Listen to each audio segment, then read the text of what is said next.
नमस्कार, मैं हूं अंकुर। आप देख रहे हैं सत्य हिंदी का न्यूज बुलेटिन। एक नजर डाल लेते हैं अब तक की खबरों पर। चुनाव आयोग की कार्यप्रणाली पर सवाल उठाते हुए विपक्षी दलों ने आज 1 नवंबर को संयुक्त विरोध मार्च निकालने का ऐलान किया है। इस मार्च में शिवसेना, यूबीटी, मनसे, राष्ट्रवादी कांग्रेस पार्टी, शरद पवार गुट, कांग्रेस और कई अन्य विपक्षी दल शामिल होंगे। विरोध मार्च आज दोपहर 1 बजे शुरू होगा। हालांकि मुंबई पुलिस ने इस प्रदर्शन की अनुमति नहीं दी है, लेकिन विपक्षी नेताओं ने साफ कहा है कि वो योजना के मुताबिक मार्च निकालेंगे। पुलिस को सुबह से ही दक्षिण मुंबई के प्रमुख मार्गों पर तनाव की आशंका है। मार्च मेट्रो सिनेमा से शुरू होकर महापालिका मार्ग से होते हुए आजाद मैदान तक जाएगा। सुरक्षा के लिए 350 पुलिसकर्मी, 70 अधिकारी और राज्य रिजर्व पुलिस बल यानी एसआरपीएफ की 4 पलटनें तैनात की गई हैं। अधिकारियों का कहना है कि किसी भी स्थिति से निपटने के लिए सुरक्षा व्यवस्था कड़ी कर दी गई है। बिहार विधानसभा चुनाव के प्रचार के बीच मोकामा में हुई हिंसा को लेकर राजद नेता तेजस्वी यादव ने कड़ी निंदा की है। मोकामा में 2 गुटों के बीच झड़प के दौरान जन स्वराज पार्टी के एक समर्थक की मौत हो गई थी। मीडिया से बात करते हुए तेजस्वी यादव ने कहा कि लोकतंत्र में हिंसा की कोई जगह नहीं है। उन्होंने प्रशासन और चुनाव आयोग से पूछा कि इतनी बड़ी घटना के बाद अब तक क्या कार्रवाई की गई। तेजस्वी ने कहा कि लोकतंत्र में हिंसा की कोई जगह नहीं होनी चाहिए। हैरानी की बात है कि 40 गाड़ियों का काफिला हथियारों के साथ कैसे घूम रहा था। चुनाव आयोग क्या कर रहा है, प्रशासन क्या कर रहा है, अब तक कार्रवाई क्यों नहीं हुई है। उन्होंने आरोप लगाया कि हत्या के गवाह मौजूद हैं, लेकिन प्रशासन चुप है और जांच शुरू नहीं हुई। तेजस्वी ने सवाल उठाया, आखिर इन गुंडों को बचाने वाला कौन है। तेजस्वी यादव ने कहा कि अगर इस तरह की घटनाएं जारी रहीं तो ये बिहार के चुनाव की पारदर्शिता और लोकतंत्र पर सवाल खड़ा करती है। बिहार विधानसभा चुनाव के लिए एनडीए की ओर से जारी हुए घोषणा पत्र पर राज्य के पूर्व मुख्यमंत्री लालू प्रसाद यादव ने तंज भरे अंदाज में टिप्पणी की। उन्होंने एनडीए के घोषणा पत्र को सॉरी पत्र बताया। लालू यादव ने कहा, जिन लोगों को अपना घोषणा पत्र पढ़ने तक के लिए समय नहीं है, वो लोग उस घोषणा पत्र को लागू कर ही नहीं सकते। उनका इतिहास और वर्तमान ये सिद्ध भी कर चुका है। इसलिए जनता अब संकल्प ले चुकी है कि महागठबंधन के प्रण को चुनेंगे, जनता की तेजस्वी सरकार लाएगी। उन्होंने कहा कि एनडीए का सॉरी पत्र नकार चुका है बिहार। बता दें, एनडीए ने शुक्रवार को पटना में अपना चुनावी संकल्प पत्र जारी किया, जिसमें रोजगार और विकास से जुड़े कई बड़े वादे किए गए हैं। हालांकि विपक्षी दलों ने आरोप लगाया कि एनडीए के नेताओं ने मात्र 26 सेकंड में अपना घोषणा पत्र पेश कर दिया। नीतीश कुमार ने कुछ नहीं बोला, न भाषण दिया और 2 मिनट के भीतर मंच से चले गए। अकेले डिप्टी सीएम सम्राट चौधरी ने ही घोषणा पत्र के वादे पढ़े, जिसके बाद बिहार की राजनीति गर्मा गई है। आरजेडी के राज्यसभा सांसद मनोज झा ने चुनाव आयोग को पत्र लिखकर बिहार सरकार पर आचार संहिता के उल्लंघन का आरोप लगाया। मनोज झा का कहना है कि मुख्यमंत्री महिला रोजगार योजना के तहत महिलाओं के खाते में 10-10 हजार रुपए की सीधी नकद ट्रांसफर 17, 24 और 31 अक्टूबर को की गई है, जबकि इस समय राज्य में चुनाव प्रक्रिया चल रही है। अपने पत्र में उन्होंने लिखा कि मैं ये औपचारिक शिकायत दर्ज कर रहा हूं कि बिहार सरकार ने चुनाव आचार संहिता का खुला उल्लंघन किया है। वोट से ठीक पहले सरकारी पैसे का सीधा वितरण चुनाव को प्रभावित करने की कोशिश है। मनोज झा ने यह भी बताया कि अगली किस्त 7 नवंबर को जारी करने की तैयारी है, यानी दूसरे चरण के मतदान से सिर्फ 4 दिन पहले। उन्होंने चुनाव आयोग से मांग की है कि इस पूरे मामले की तुरंत जांच की जाए और सरकार को ऐसी किसी भी अगली किस्त जारी करने से रोका जाए, ताकि चुनाव प्रक्रिया निष्पक्ष रह सके। जनस्वराज पार्टी के संस्थापक प्रशांत किशोर ने शनिवार को बड़ा बयान दिया। उन्होंने कहा कि बिहार विधानसभा चुनाव में इस बार 170 से 180 सीटों पर त्रिकोणीय मुकाबला देखने को मिलेगा। Prashant Kishor NDTV power play conclave में बोल रहे थे। उन्होंने बताया कि उनकी पार्टी ने 238 सीटों पर उम्मीदवार उतारे हैं। पीके ने कहा कि बिहार की जनता इस बार परंपरागत 2 गठबंधनों एनडीए और महागठबंधन से हटकर एक तीसरा विकल्प चाहती है और जनस्वराज पार्टी उस भरोसे के साथ मैदान में है। उन्होंने दावा किया कि जनता अब जाति और नेता से ज्यादा काम और नियत को देखकर वोट देगी।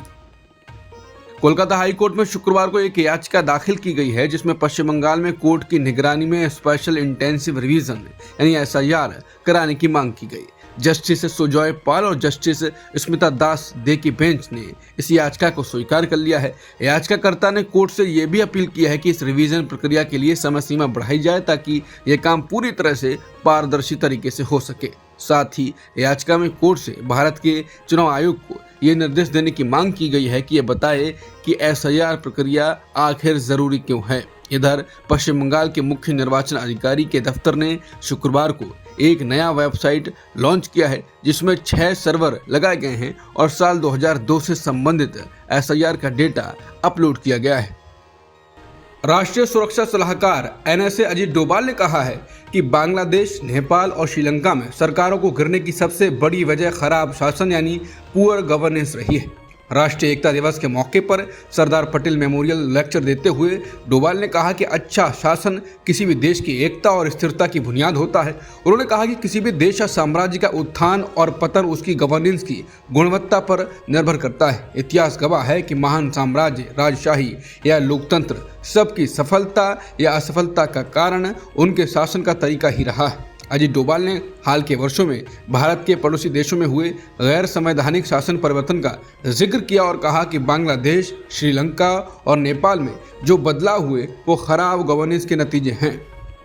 अमेरिका के सांसदों के एक समूह ने राष्ट्रपति ट्रंप से H-1B वीजा पर लिए गए हालिया फैसले पर दोबारा विचार करने की अपील की। इन सांसदों ने चेतावनी दी है कि $1 लाख यानी करीब 88 लाख रुपए की भारी फीस लगने से न सिर्फ अमेरिका की आर्टिफिशियल इंटेलिजेंस यानी AI में बढ़त को झटका लगेगा बल्कि भारत अमेरिका की रणनीतिक साझेदारी पर असर पड़ेगा। इंडिया टुडे की रिपोर्ट के मुताबिक गुरुवार को 4 अमेरिकी सांसद जिमी पेनेटा, अमी बेरा, सैल्यूड कार्बाजल और जूली जॉनसन ने ट्रंप को एक पत्र लिखा। उन्होंने 19 सितंबर को उस आदेश को सस्पेंड करने की मांग की है जिसमें ट्रंप प्रशासन ने H-1B वीजा के लिए भारी भरकम फीस लगाने की घोषणा की थी।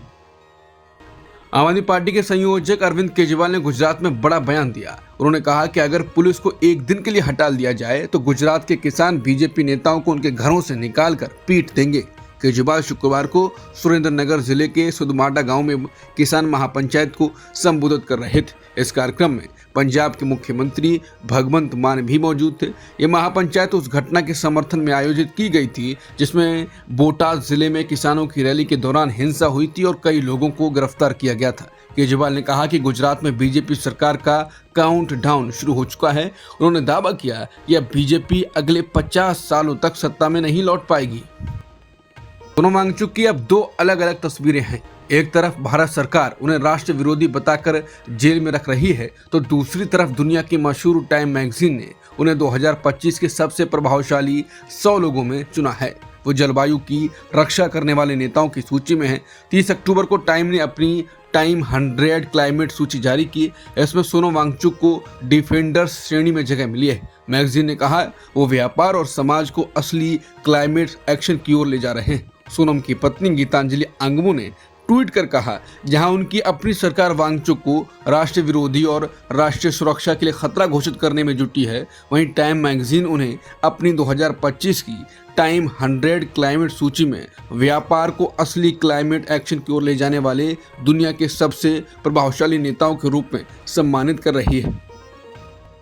भारत और अमेरिका ने शुक्रवार को 10 वर्ष के एक रक्षा समझौते पर हस्ताक्षर किए। रक्षा मंत्री राजनाथ सिंह ने इसे दोनों देशों के बीच बढ़ते रणनीतिक सामंजस्य का संकेत बताया है, जबकि वॉशिंगटन ने एक स्वतंत्र और खुले हिंद प्रशांत क्षेत्र के लिए नई दिल्ली के साथ मिलकर काम करने की प्रतिबद्धता जताई।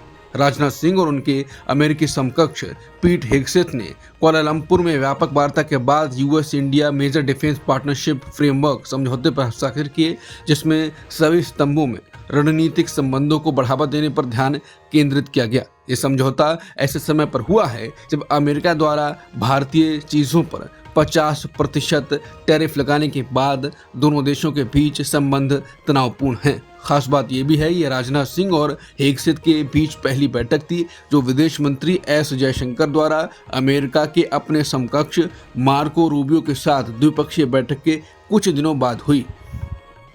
पाकिस्तान के ननकाना साहिब समेत सिख धर्मस्थलों की यात्रा पर जा रहे श्रद्धालुओं के लिए शुक्रवार का दिन खुशी भरा रहा।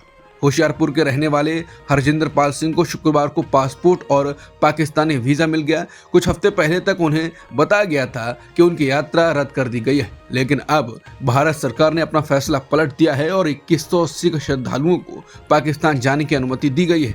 दिल्ली स्थित पाकिस्तान उच्चायोग ने भी सभी वीजा जारी कर दिए हैं। हरजिंदर पाल सिंह ने कहा कि सितंबर में जब सुना कि सरकार हमें ननकाना साहिब नहीं जाने दे रही तो बहुत दुख हुआ था। मैं महीनों से तैयारी कर रहा था। ये सिर्फ एक यात्रा नहीं, मेरे लिए एक आत्मिक बुलावा है। बता दें, हर साल गुरु नानक देव जी की प्रकाश पर्व के अवसर पर हजारों सिख श्रद्धालु पाकिस्तान के ननकाना साहिब, करतारपुर और पंजा साहिब जैसे पवित्र स्थलों पर जाते हैं।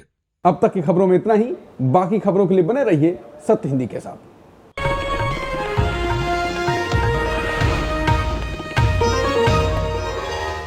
Copyright disclaimer under Section 107 of the Copyright Act 1976. Allowance is made for fair use for purposes such as criticism, comment, news reporting, scholarship, and research. Fair use is a use permitted by copyright statute that might otherwise be infringing.